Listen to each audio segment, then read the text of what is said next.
Boom! Welcome. Good morning, good evening, good afternoon to each and every one of you who are here today. Welcome to Uplifting Our Community, powered by Bridge Visions. So, today's subject is a continuation from a subject that we started last week that didn't get recorded. And I think this is a great panel of guys to talk about this subject. This subject is something that's been very, very dear to me these last all my life. And I'll just be honest with you. It's been one of those things that I never had the opportunity to talk to other people about. And this is a chance to test the perimeters of this space that we are trying to form, that we want to be able to have conversations like this. So last week, I was watching the news and there was just so much stuff going on, you know, and I was just, let me back up. Let me back up. I'm going to start with something that I was telling myself this is to be probably the best way to do it today. This is a quote. This is a quote from someone back in the 80s. His name was Grandmaster Flash and the Furious Five. It starts off like this. It's like a jungle sometimes. It makes me wonder how I keep from going under. It's like a jungle sometimes. It makes me wonder how I keep from going under. And I'm applying this to the subject that I want to talk about today, which is white supremacy and racism. And sometimes it just drives me absolutely crazy. And I want to have people that I can talk to and have conversations on this subject of white supremacy and racism. And when you have these conversations about white supremacy and racism, sometimes people shirk up and they get a little quiet and they don't want to talk, or they'd rather prefer to be in the back and they want to hear what you got to say before they even say something. And they might not even say nothing, but they got a whole boatload of opinions, because I know I do. I got a whole lot of them. And lots of times I don't know where to go and where to have conversations with. I've had plenty of them with Gordon. We've sat back and we've had conversations. We've even done a podcast or three on the subject, but I haven't had this many people in right now to have that discussion that we do today. The four people that we are together talking about this. So I just want to go over a couple little notes here that I have here. I got here some of the notes that I wrote here. Trump won. January 6th insurrectionists, over 1,000 have been pardoned. The Department of Education is being dismantled. We got trade war, tariffs, Social Security stuff talking about being dismantled and taken away, veterans' rights, all kinds of things going. And all I could think about was who is in charge of it, who can stop it, and what can I do, and what chance do I have from my little position here in this little box that I'm in to stop, fix it, change it? What can I do? And that's what I wanted to have this conversation about. I wanted to have the conversation because I just been troubled. And a lot of this conversation, before I bring everybody on, I want you to know that I think a lot of it has to end or begin with forgiveness. And I say forgiveness because, man, look, we understand about, and I say this as a black man, as a black American, as the only black voice in this room right now. Man, we could talk about slavery all day long and what's happened to my people. I think, nobody wants to talk about slavery, but I think what needs to happen is there has to be a level of acknowledgement of slavery. There has to be a level where we say, hey, let's admit that we did it and it was wrong. It was wrong. And we messed up, because I feel on my side, at least my black people, we have not been in any type of we have been considered the quote unquote minority in this country. We have not been in a position of power at all to say anything. So who are we to say anything and to jump up and speak and say and just to talk? We are not in a position. So I sat back and I said, who is in the position of power that makes all these changes? Because forgiveness is what we need, but who's that person who's going to do it? And is it worth it them? Is it worth it to them to want to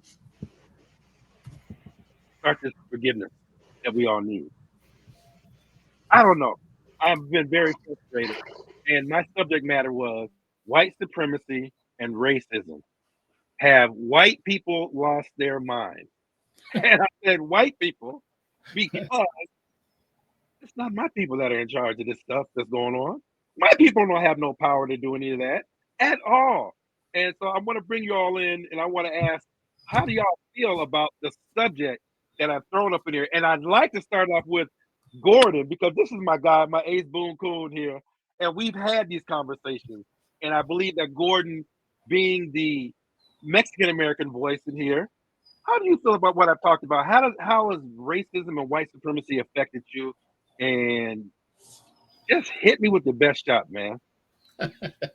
Yeah. It's a great subject. I think it's extraordinary that you would say that you, as you said, the only black voice here, that it needs to have, did you say compassion or forgiveness? Because none of the rest of the three of us have experienced it the way that you have, right? And so I cannot say, no matter how many people of color I've been around my whole life, that I know what you feel like. I cannot say that thanks, Benji. Yeah, forgiveness. I can't say that I've experienced it anywhere near you have. Like, my experience is very different, regardless of my last name, regardless of my dad being from Mexico, because my lived experience is based off of other people's perception of me, and other people's perception of me is not, oh, look, a Mexican. That's not what people say when they first see me, right? I can guarantee you, at least not most of the time. And so my experience has been based on people thinking that, oh, it's a white guy, and it's a tall white guy, as a matter of fact, not an average size white guy, it's a tall white guy. And now it's a middle-aged white guy. And so if you're talking about who's in charge of this country, it's middle-aged or older white men. And we've tried to fix that. We're continuing to, I'm not saying that anybody's given up, right? But we are in the process of evolving through that, trying to fix that. And through civil rights, through what is it called? Shoot, I'm forgetting the term, but the rights of, say, black people, the rights of Native Americans, the rights of the Latino community, Asian community, whoever it is.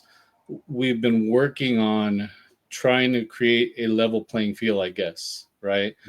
And some working harder than others, but in general, I think most people, even regardless of political views, would say that, for the most part, that people should have an equal shot at whatever success, I guess, if you want to call it that. Now, their view as to what an equal shot means might not always be right? And so I think that if you are a white person that grew up, say, in like the middle of Oklahoma or something like that, and you've maybe seen a black person or affirmative action. That's what I was thinking about. Thanks, Dave. You've seen somebody that's black or Latino or whatever, anything other than white, but maybe you've never even met anybody. You don't have any kind of connection. And so when you see things that are the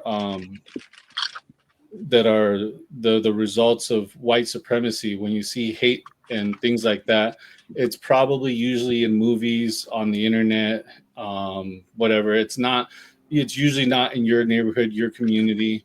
And so for people that grew up in that situation to be, say, passionate or adamant about creating change, no matter how passionate they are, if they've never experienced, say, what maybe Sam has experienced in his life, the passion is not going to be that strong, I think. And maybe I'm wrong, but I think our lived experience helps determine or strongly influences what we're passionate about.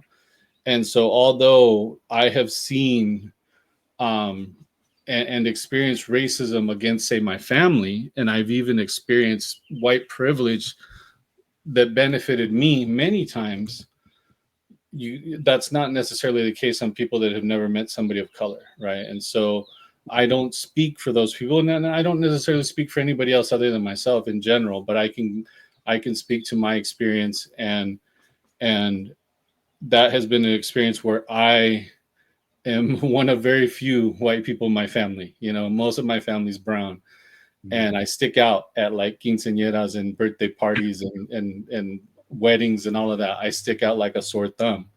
And so it is what it is. And it for a long time, I didn't even like my light skin. For a long time, I wished that I was darker. I wished that I was more brown. But I realized, to the last thing that you said, Sam, is that if anybody is going to fight for, you know, um, say equality and equity, it's got to be people of my skin tone. It's because we, in the general sense, are going to have the most influence when we speak. If somebody of color says we need more equity and equality, most people look at it and say, well, of course that person wants that. But if somebody of my skin tone, my age, my gender is saying it, I feel like in general, it's probably going to be a little more influential than most people due to the situation in this country. So hopefully I answered your question. I might have missed parts of it, but Well, you said some great stuff, but I tried. It was hard for me to keep my mouth shut. I'm taking notes and all kinds of stuff. But Gordon, something that you said that I think was just really touched me. hmm.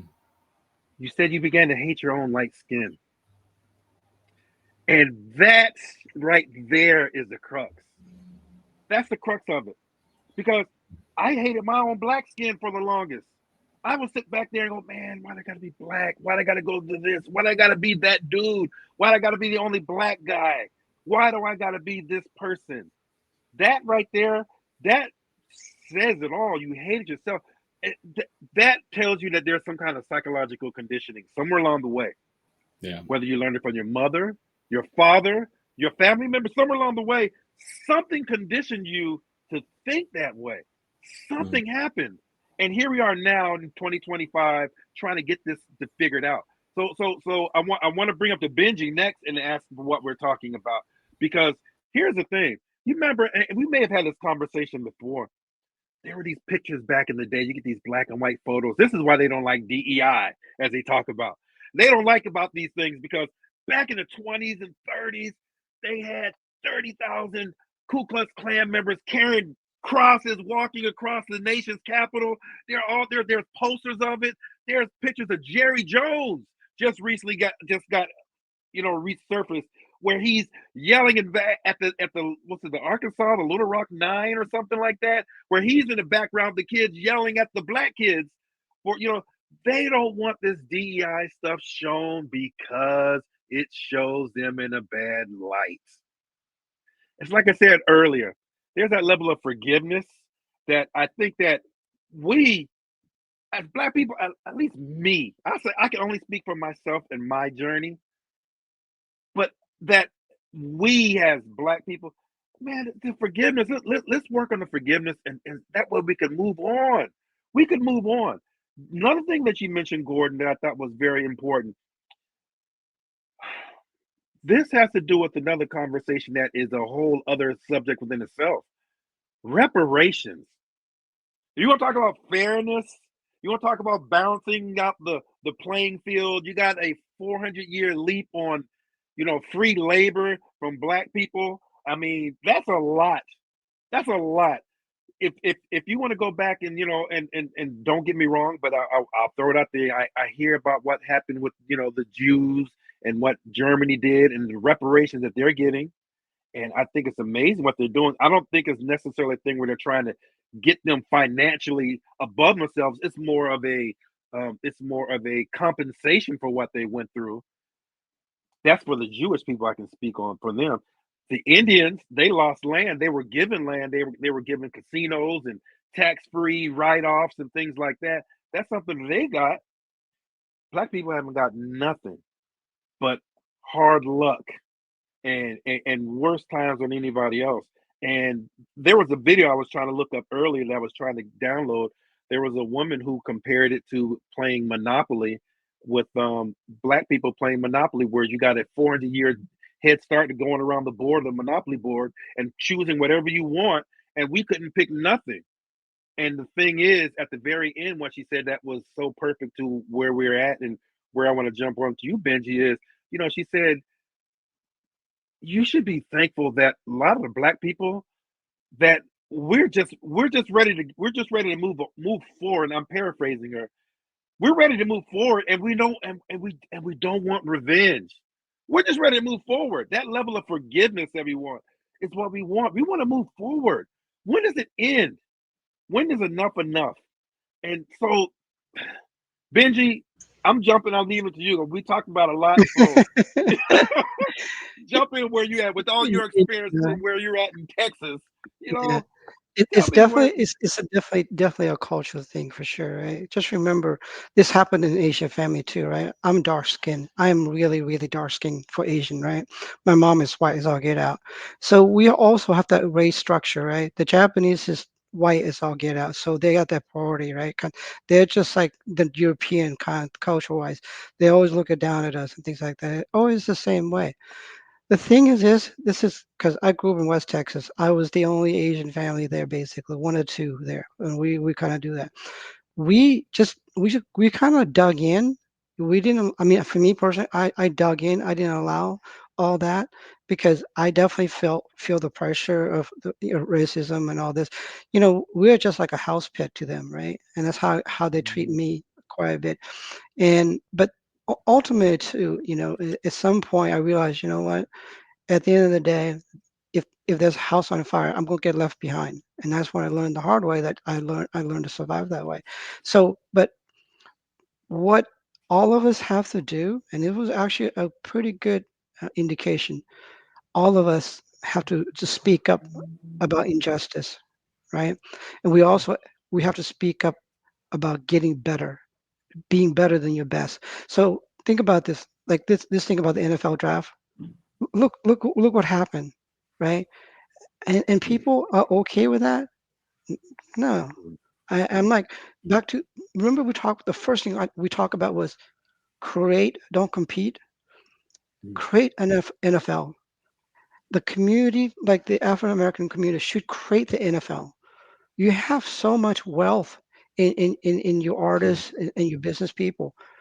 The thing that what's different is like, instead of fighting with each other, help each other, right? That's a hard thing for because especially like right now, the Indians, not native, but the Indian from East India, they are the next pet house.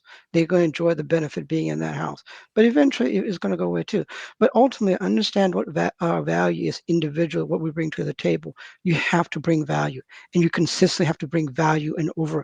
Now, for us brown skinned people, we have to do it more and more and often and often. It get tired. Remember, just last week you said you were so tired. It's because of that. We consistently have to prove it and prove it and prove every time. But think about this. We chose this. You and I chose this body, right? You and I chose this vehicle to be this way. So why do we chose this? There's a certain attribute that you have and I have that can make a change in this world.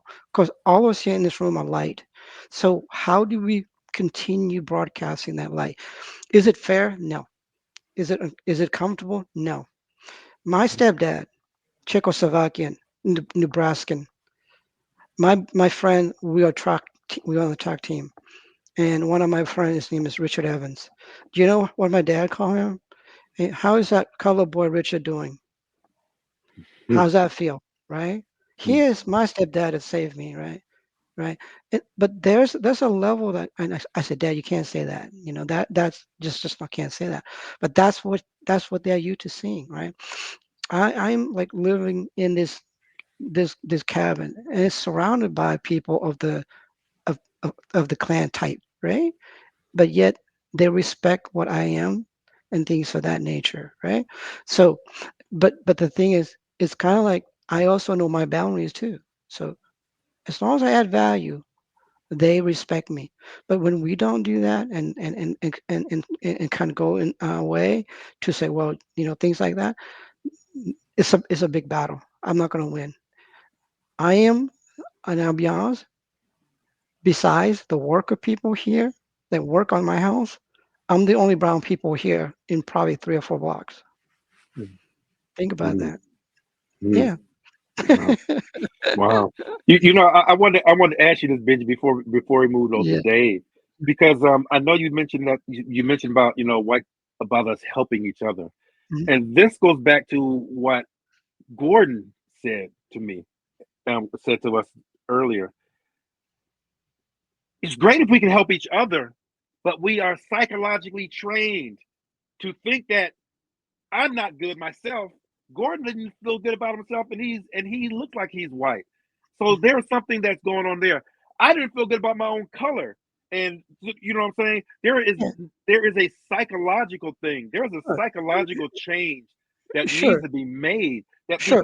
because it's been going on for so long. It's been going Sure. on for so long that there are things that just us in this conversation here. We haven't even got to Dave, who's our Yeah. local white guy. We haven't got to, and I'm sure he's got a ton of things to sit back there Right. and say. Yeah. That each different perspective brings a different nuance for us to say, oh, I never thought of it like that. Right. And Wow. and and by saying what I say, help each other is recognize each other value, right? Mm, Recognize each other, add value to each other. And here's a very simple conversation I will tell you. I was with my person this weekend. She and I were out to dinner, and there's something that was not proper, and we both know it.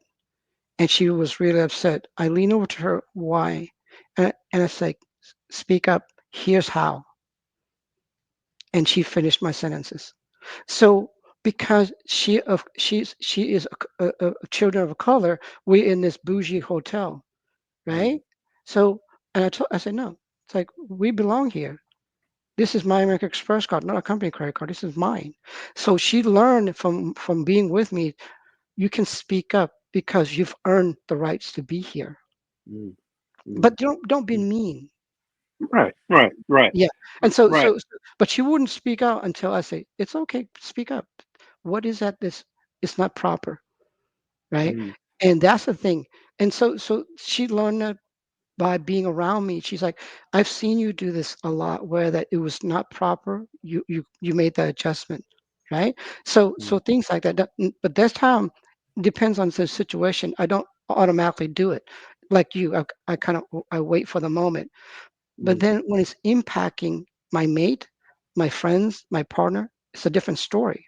Okay, mm, so that's kind of when I say help each other in that aspect. mm, When you see me backing off and this is my territory, you go and tell me, and Jessica did too. It's like, step up. I need you to speak up for us right now.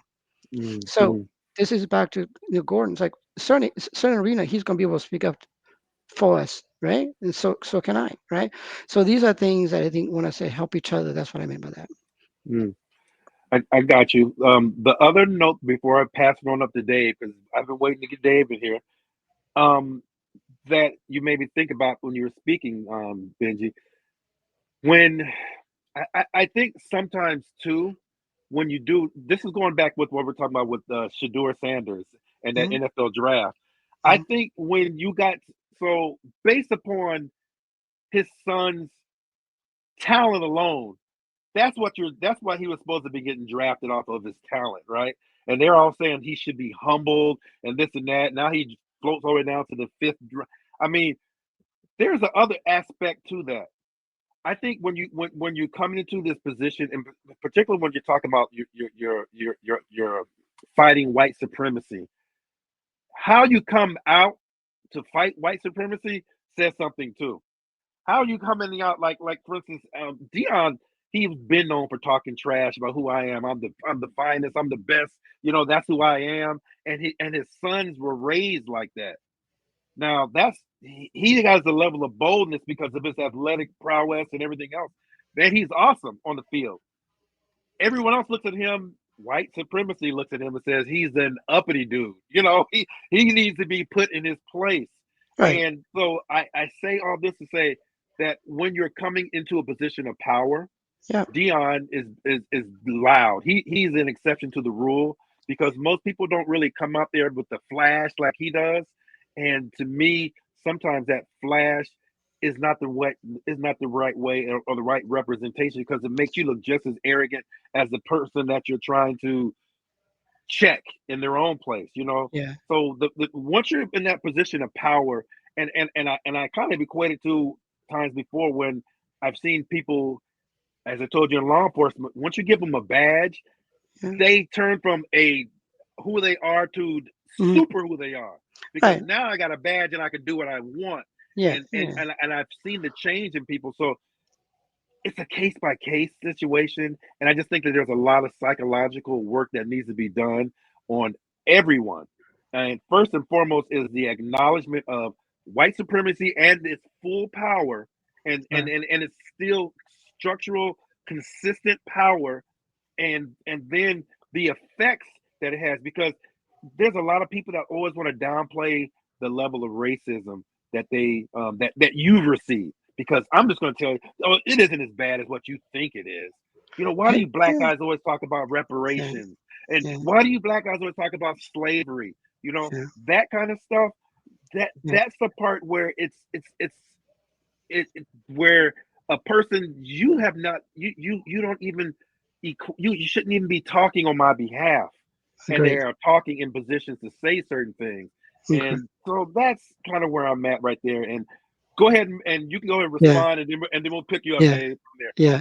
No, no, no. Let Dave come in. I'll respond to that because I think it's really, really important. But let Dave communicate. I'll share what my thought is. All right, Dave, you're on.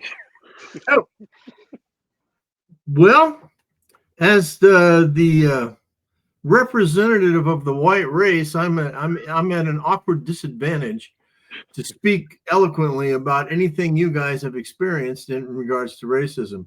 Even though I came from a poor family initially, we got better as time went on. I was not a privileged white guy, but I still experienced white privilege. It was just the way that everything was set up. And I didn't recognize it or see it when I was a child because how can you? As a child, you're just trying to figure out what the heck's going on. So here's what this is my take on racism. It's been across the board throughout all humanity in all time frames and on all continents. And we have enslaved each other. We have enslaved other tribes. We've enslaved our own families. And it's just a form of dominance and control that seems to be a default position for certain mindsets. Okay, historically speaking, yes, we've been divided into cultures, not necessarily by us, but by governments and by religions and by all manner of cultural norms for each custom, and they're all different in different places. So the way I look at it now, because as I say, I can't speak for, I'm a shitty person to talk about it because my upbringing has been so strange as not to be, that's a whole nother story in itself. So let me just start here. Let me You say are that. worthy, Del Dave. No, you're worthy. Oh, you Don't don't, say that. you Listen, don't have, you are no, just as worthy as we are to talk about this because who you are is an amazing person. And I would not even be having this conversation with you if you weren't that type of a person. So don't say that and put Okay, yourself down well, and say you're some kind of shitty personality no, because let me we all are clarify. valid in what we're saying. Let me clarify. I have no problem with who I am. I have no, in any way, shape, or form, am I shy or retiring. Okay. You know, I have an opinion. I'm going to state it. If I know my opinion is not popular in the room full of people that I'm looking at, I'm not going to state it because my mama did not raise a fool. So here's how this is my take on it. I think the cultures through politics and religion and cultural groups like this and smaller ones and larger ones, we're all going to have to work it out. Like all of you have said so far, this is us forgiving. This is us moving on. And the world is naturally growing psychologically, evolving. We're all blessed with the same toolbox when we're born, no matter what culture we're in, no matter what time frame we're in, and no matter what continent we're in. We all have the same tools. We breathe oxygen. We live in this band of frequencies that we can see in. We live in this band of frequencies we can hear in. And the cultural norms for every culture are different. Okay, you put that all together, and then you get down to technology, which is the basic difference. White guys just had better guns. You know, it's like, hey, you got resources, you got good-looking women. What are you going to trade for it? Or we're just going to take it. And that's been the way of the world since we stood up on 2 feet and walked out onto the savannah. That's how it's worked. And we just haven't gotten over ourselves. And I'm sure there's history we don't know about where we got altered as human beings. There's many theories on that. And there's all kinds of things about us going almost extinct a few times. I don't speculate too much on that. Where I'm at now, this is my main, I agree with everything you guys have said so far, but this is my main division, is I see people either remaining trapped in their cultures and remaining trapped by the anger and the fears of their culture. That's a collective, as opposed to moving into an individual way of being that is more humane. It includes all of humanity. So people are just in different stages and states of development. And I think you can evolve your thinking and your emotional stability past your cultural norms and go into a more evolutionary, humane way of dealing with the whole world. And it's going to take everybody making that choice.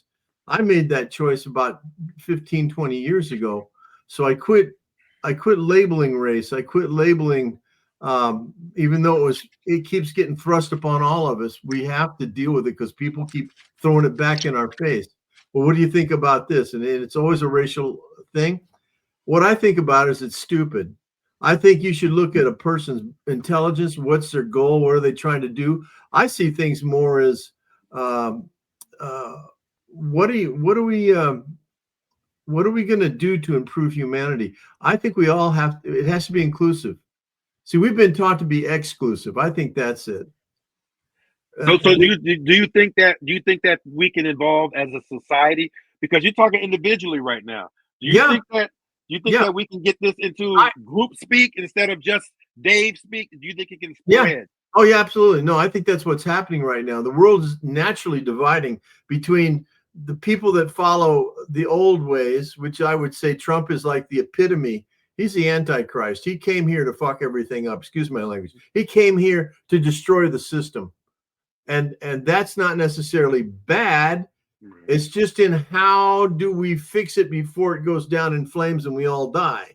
We have to figure out, we have to be smarter than what we have been in the past, collectively and individually. So I'm seeing right now more and more people that I talk to are evolving past their cultural norms, and they're going more into the new human, which is basically you don't see color and you don't see gender. You see a mind and you see a human spirit.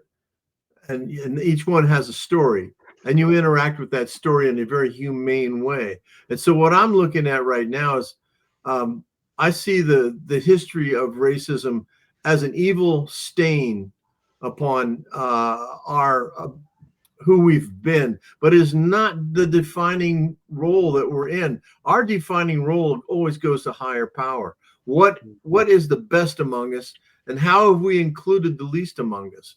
That's how we tell. Are we evolving or are we going backwards?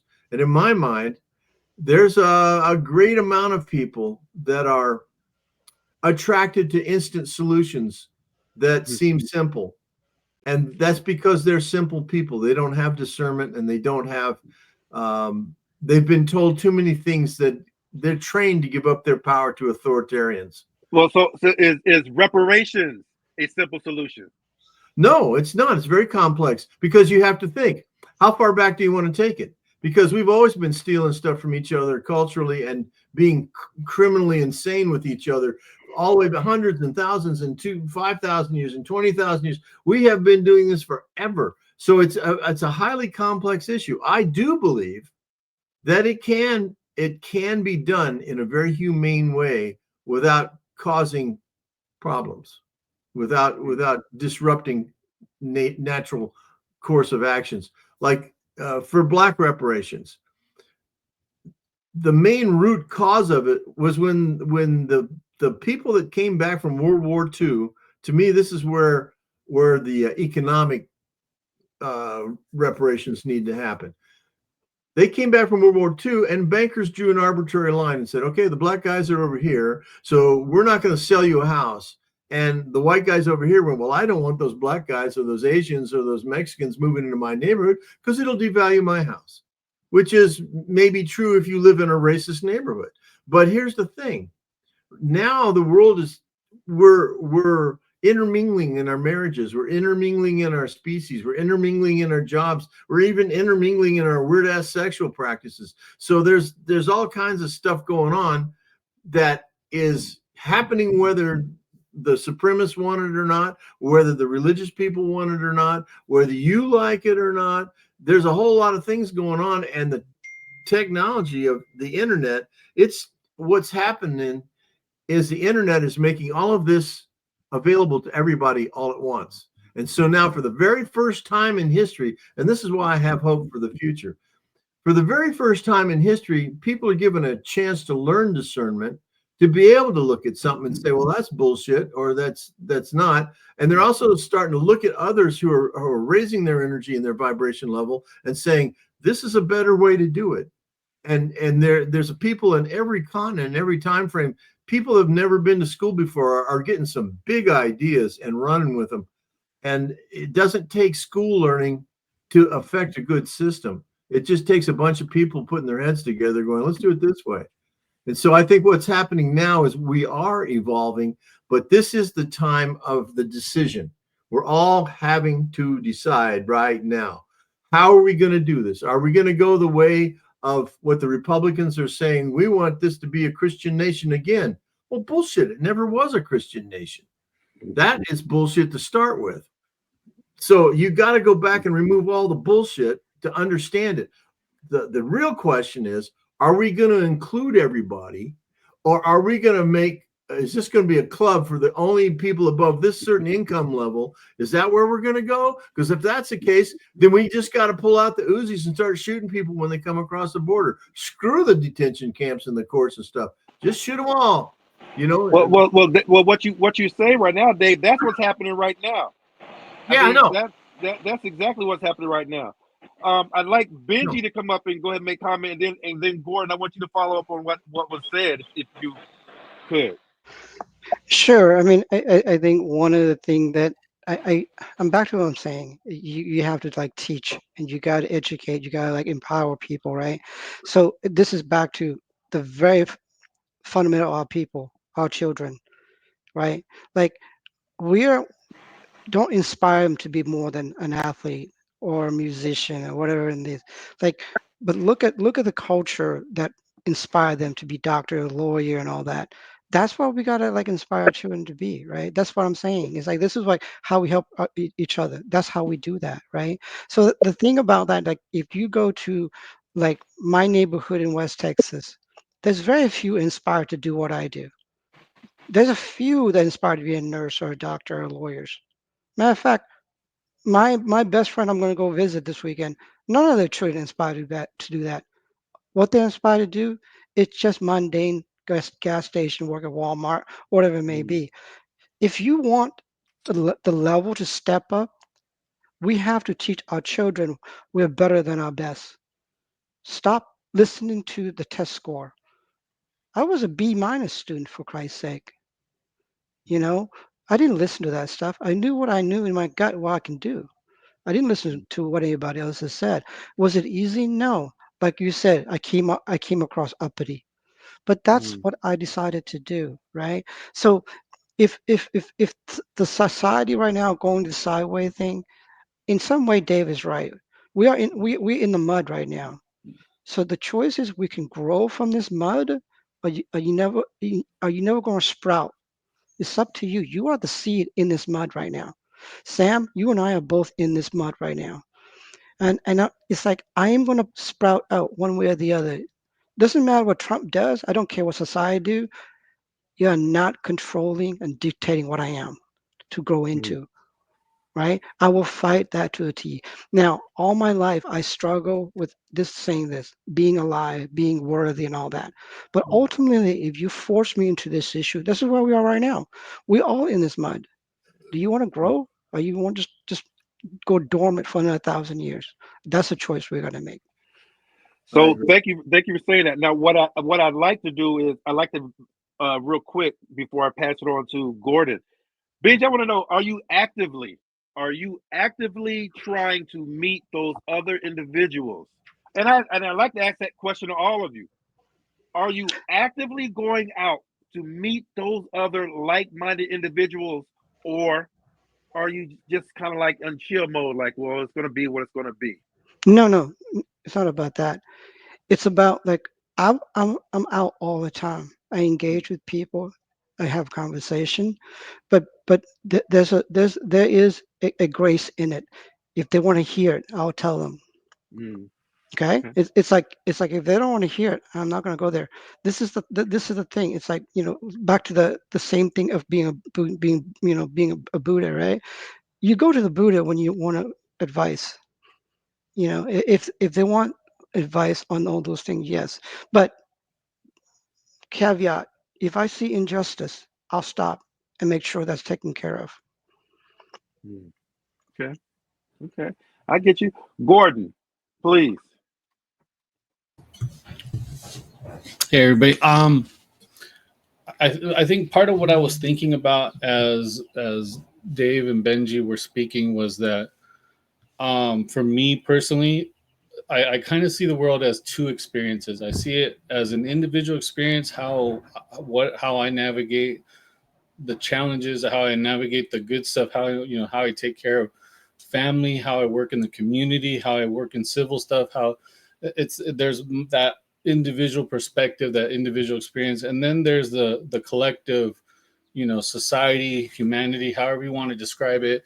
And I feel like for me personally, I'm super grateful, and I feel like my life is getting better. On the other hand, Mm, societies, I'm not so sure, right? Like I think that we're definitely evolving, and when I say evolving, that includes progress, even if they're just baby steps, right? mm, And I think that a lot of the things that maybe are happening are tests for certain individuals, for certain groups, for certain societies, to see, what is the decision they're going to make. And I think it's when you ask Sam, are you actively, and I'll adjust it based on my experience, are you actively looking to improve yourself and improve your community? And I would say yes. And I would say that there are a good number of people, enough people, that the change is not happening fast enough, that are just maybe taking a passive route and just not actively trying to create change, I guess. Because I think that that's why the progress is baby steps right now. That's why it sometimes seems like we're taking a step forward and a few steps back. And so, and it can be both ways. It could be a few steps forward and one step back. And so, I think that I look at it that way, as my individual growth, and then what do I do to try to help others, whether it's mm, in my house with my wife and my boys, whether it's in the community, in my neighborhood, whether it's the city, the state, the country, the world. I tend to focus more so here in my house and then look outwardly. And if I can affect my neighbors, great. And if I can affect the city, great. I can't say that, other than voting, I've done anything for the state of California. And same thing with the United States. Other than voting, I don't think I've done Mhm. necessarily enough to affect the United States. But I'm growing, I'm progressing, and hopefully I can continue to make a stronger and stronger impact, because I think change almost seems to come generationally. I think that no matter what we do, our kids are going to be different than we are. Do we influence them? Yeah, a lot, right? We influence them a Yeah. lot. But at the same time, their experience is going to be different than ours was when we were kids. So therefore, they're going to be different no matter what. And just hopefully they're different in a good way. Hopefully it's a step forward every generation. And so everybody's perspective on that will be different. But I feel that for the most part, we're making progress in a forward direction, and sometimes it's just really slow. Yeah. Let me add quickly on that. Sam, you and I do that every day. Think of how many like Jonathan Livingston's book I've gave out already. How many other books I give my kids, my grandkids, and everybody else in my life. We give things. You gave workshop away. I gave workshop away. These are things that we do intuitively, you know. So these are things that are important, right? So your work, my work, my poem, my writing, you doing this thing. We intuitively does that. Okay, so go from there. Thank you for that. I know that we got Robin in here, and I'm gonna put you on the spot in a minute because you kind of came in here late. We were talking right now currently about white supremacy and racism, and I don't know how much you caught on what we were discussing, but right now, going off of what Dave said earlier, we're at a tipping point in America right now, and I think all of us have come to this kind of agreement that we're in America right now. The United States is in a tipping point where we can move forward or we can move back. There are so many things that this current administration is doing that is taking things backwards, but in taking things backwards, it's exposing so much that it's making people go, wait a minute now. Let me back up for just a moment, because this racial thing, we gotta make a change right now, and it's happening right now. So with that being said, Robin, I don't know if you're interested in, if you can say anything or you have any idea or something that you'd like to add on, because it's a heavy subject to kind of walk in on. Microphone, turn your mic on. Well, you're right that I didn't come in. I just came into the conversation, so I don't know what's already been said or what's been covered. But I also, sadly enough, am very grossly ignorant about what's going on in the country right now, because ever since Trump got elected, I pretty much just tuned out.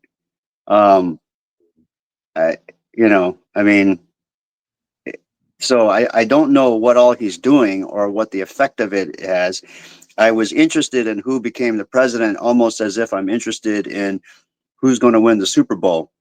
After the Super Bowl has been played, I don't follow the teams anymore, and I don't watch. It's not that I like, or it's not about liking or disliking Trump. I'm just not a news person lately.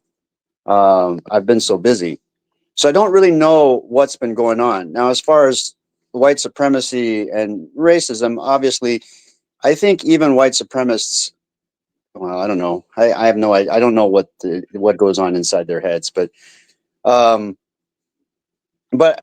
I will say this. I read this book by, the hell's this guy's name? He's that South African comedian. Trevor Noah. Yes, yeah, Noah. And the book was called Born a Crime. So he calls it Born a Crime is because I think his father was white, his mother was black, and at the time that they were together, it was illegal for whites and blacks to be married or to have any kind of relationship or to have sex or whatever, that kind of thing, right? And when he was growing up in apartheid. It's actually kind of scary that I've run into full-grown adults nowadays who no longer know what apartheid was. That's how short our fucking memory. Our memories are so goddamn short. It's fucking scary, isn't it? Anyway, that's a separate issue entirely. So anyway, the point I'm trying to make, I'm sorry I'm getting so long-winded, is that Noah was growing up in this system of apartheid. And for most of us, we think of apartheid as, whites on top, blacks on the bottom. But when you have it explained to you, according to the South African law, it's not that simple. There are all these different layers. There's whites on top, sort of, assuming that you're registered as white. And then there's browns, and then there's darker shades of browns. And then at the bottom, somehow there's blacks. However, the blacks can be upgraded to white under certain circumstances. And some of the whites can be downgraded. And nobody really knows what's what. Like if you're from India and you're there, are you black? Or are you brown? Are you what the fuck are you? And then of course, if you're an Indian that looks completely white, it was a fucking mess.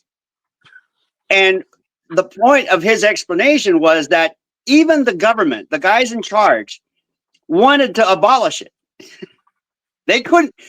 It was a fucking. I mean, can you imagine being an administrator in that system, and you're just like, fuck, there's certain restaurants and you can't go in there unless you're this and that, and the restaurant says, well, the guy's got some money and I want to sell him some food, and he looks whiter than you, and he can't come in because he's been downgraded or some shit, right? And so everybody fucking hated the system, everybody, including the people who were benefiting from it because it was such a hassle. Yeah, there's this fringe group of fucking, KKK motherfuckers, right? But the rest of the people were like, this is ridiculous. And when they travel outside the country, they see the rest of the world isn't following this shit and how they're the laughing stock. And so I think what happens is, I guess the point I'm trying to make is that they were caught up in a system and they didn't know, they really didn't know how, like, whose job is it to change it? Right? And there's nobody in any government whose job it is to change the government if it's fucked up, right? When we have a system, it's called the Supreme Court. But even then, you have to bring it before the Supreme Court. You have to make this big argument, and then the Supreme Court says, okay, change it. And then somebody still has to go out and do it. Like somebody has to rearrange all the fucking, can you imagine if the US, you had to rearrange all the offices, the CIA, the FBI, the Department of Energy, the Department of freaking Food and Drug Administration, the whole thing had to be fucking revamped from the ground up, right? Yeah. I mean, can you imagine like the upheaval? Like how many people, payroll department? I mean, how many people going to not get paid until you unfuck? Well, we currently are doing that right now. That's happening. Whether you know about that, I mean, yeah. Didn't pay much attention. Yeah, they got the Doge. Happening. Right, they got the Doge, and it is kind of happening. But think of that on a 10 times scale. No, that's not what's happening with Doge. Doge isn't fixing things. They're creating a data bank for big business. Yeah, I don't know what they're doing. I don't care. But what I'm saying is, imagine 10 times. Like, imagine if all the fucking everybody who worked, if you got a fucking federal job, that you ain't gonna get paid for months until they unfuck the payroll, right? You know what I'm saying? That's happening. That is definitely happening right now. Because I've talked to people on a regular basis that all across this country that are in law enforcement that have gotten those emails that say respond. Matter of fact, one even came out on April Fool's Day that people are trying to figure out, is this real or not? Where they were asking them to whether you want to take this advance now to retire or not. It's crazy. Yeah, I want to get back on track. Right. The question is this: do you believe? Do you think? Or do you feel, from what you know and your experience, do you think that racism can end? Oh no, I don't think it can end. You don't think it can end? And how about you, Benji? I see you shaking your head no as well. You don't think that it can end? No. It's just a bias we all kind of wire together, right? So that's the hard part, man. And it's like even my people, it's like they look at me, my own people look at me that they want to kill me because I was half and half. So it's just that weird thing that we all grew up with, man. And so the thing is, it's like, it's like I understand where I'm at, what I am in this world, and that's all I can do. If you don't dig my game, move on. Don't hurt me. I don't hurt you. And that's really come down to. If I'm crossing the road, and you're in the middle of the road and need to be picked up, I'll pick you up, and then I'll move on my way. But there's so much bias, is ridiculous, man. Like I'm serious. No, I hear you. So the thought process is this. And I'm just going to go round robin real quick to Gordon. I just want to ask you, Gordon, do you believe that racism can end? Do you believe it can happen? I do. It's not going to happen anytime soon. It won't be my lifetime. It won't be my grandkids' lifetime. But it's an amount of awareness. It's an amount of compassion. It's an amount of humanity that we'll get to the point. Like we'll get to the point where we'll be intergalactic, and if we're still petty talking about so and so's browner than I am and I'm lighter, I get privilege, we're gonna be shot down by Martians by then. Yeah, I don't know, you know. So I think that it's one of those things that we will, and we are already, it's already getting better, right? And I know everybody's perspective and experience is different based on their day-to-day activities, what kind of information they consume, what kind of books they read, who they hang out with, who they're in, you know, video conference with. Our individual perspectives are different, but I do, and maybe that's a result of who I hang out with, but I do believe that it can be fixed. It'll take a while. It's going to take generations and generations, but I do believe. Thank you for that, Gordon. And I want to say this, being the resident black guy, the bottom of the barrel. I believe it can happen. I don't know when, but I do believe it. And because of the fact that, and the reason why I was asking you, because asking you all the question, and I'm going to come to you final, Dave, as well. But the reason I ask is, if you're actively pursuing that, is because if you're just sitting around and you're just talking about it and we're just having conversations, or it's just you and your small circle, or maybe not even a circle, there's no chance that it's going to get a chance to get started. You got to find out, just like this little safe space that we got right here. You got to get out, reach out, and say, let me find some people or find an area where I can at least have a conversation and hear what Benji's got to say. What does he? Why does he got to say it like that? And why does it? Gordon said it. Wow, I never looked at the way Gordon said that. Now, okay, now Dave is a white guy. He's a Melungeon. He knows.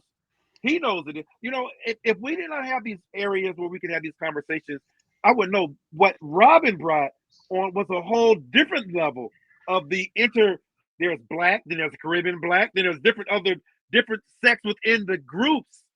So it goes even further than that. And there's so many different things that you can get mixed up and get caught up in. So again, I want to open up to you, Dave. Dave, do you believe, being the senior elderly statesman of the group, do you believe that racism can end? My feeling, I've evolved past a lot of things in my lifetime. And right now, I think of it this way. When you're healthy, that's a person or a group or a nation. When you're healthy, you have many problems. When you are unhealthy, you only have one problem. And what we're facing right now is the one problem that we don't know how to solve. Will we resolve this? And I agree with Gordon. Not in this lifetime, we won't. Because humans are incredibly dense and slow and persistently insistent on holding on to the past. And that's what culture is, just in every culture, time frame, and continent. It's just a layer. 70% of the old culture is still there. 30% is the new stuff. And very few little bits of the old stuff really fall away until 2 or 3 generations later. And where we're at right now is we keep moving up the ladder of understanding. We still are emotionally stunted. We're just cavemen with rocket launchers right now. And so what's going on is we've got this technology, but we don't know how to control ourselves. And until we learn how to get a handle here, we can't get anything done there. And so my view is, I don't think we're going to completely annihilate ourselves. But I do think a lot of people are going to get messed up. I do think there's going to be a lot of crashing and burning going on. And it's not going to be anything like any of us can understand or predict right now. And it's coming really fast. I mean, really fast. We're going to be hit upside the head in the middle of May, is my prediction. That's when it's going to start hitting us. And then after that, it's up to us to stand up and call bullshit. As Benji says, you get in his face at the wrong time, he's going to stand up and get in your face. Yeah. Otherwise, he's not going to say nothing. Right. Let me add that onto that, Sam and everybody. Even AI got bias. One of my fight with these AI thing is stop this damn bias. Me and Chris were talking about this, because now there's bias in that. We are trying to make it non-biased research. We can't. This is why we're struggling with that, right? So what are we doing? Both Chris and I go, you can't build that thing that way because it will impact people. It's a derivative. It will tell the insurance company how long you're going to live, and they're going to sell the policy just below that. It's right. Actuaries. Mm, It's right there. It's yeah. like we had this conversation just a couple of days ago. He called me. He's like, I don't know what's wrong with you, but I can feel your bad energy right now. It's because even right now, this company I'm working right now, they're building this thing. It's like just because you can build an atomic bomb doesn't mean you have to build that thing. So there is that in there. So Yeah. okay, cool. All Right. right, go for it. Right. Go. Thank you. Robert, you want to go ahead and throw anything in from that? Yeah. The thing about thinking that racism can end, that is a dangerous thought. Because I grew up in a situation where I was growing up as a child, half white, half Chinese in a Chinese school. And I was growing up in that situation, and everywhere around me was racism because it was a Chinese school. And my parents didn't know. And they had no idea. And it was a shock to them one day when they found out that I was demonstrating racist tendencies, that I was growing up a racist. And it was a shock, and very late, right? And the trouble is that they thought that I don't know how many of you remember seeing that movie South Pacific, where they have the song that says you have to be taught to be racist, you have to be taught to hate. And I think Benji and I are basically saying the same thing. Like, no, that's natural. You have to be taught not to. Yeah, that's Somebody true. has to take the effort, make the effort, right? To say, so well, I think to say that racism will end one day, it could perhaps, I don't think so, but it could. I'm open to the possibility, but it's not going to happen on its own. We've got to fucking take action. You cannot passively sit here and hope that it's going to happen on its own. I agree. So with that being said, then Robin, I mean, you self-admittedly said you don't pay attention to a lot of that stuff. You don't do anything about it. You don't actively go out and fight it. So Oh, I do you said have any, no. I don't actively listen to the news and worry about what Trump is doing, but on a local level, I try to do that. I present courses, I create stuff, I write stuff. I try to reach out. But at every turn, I am often, like my parents, I'm often shocked when I encounter racism that I had thought was gone already. Like at my workplace, I work for a wealthy family as their security force, and they are Jewish, and I am continuously shocked that my coworkers are anti-Semites. Right? They're always talking about that cheap ass fucking Jew, and they're getting Jewed on their paychecks and shit like that, right? Right? Wow.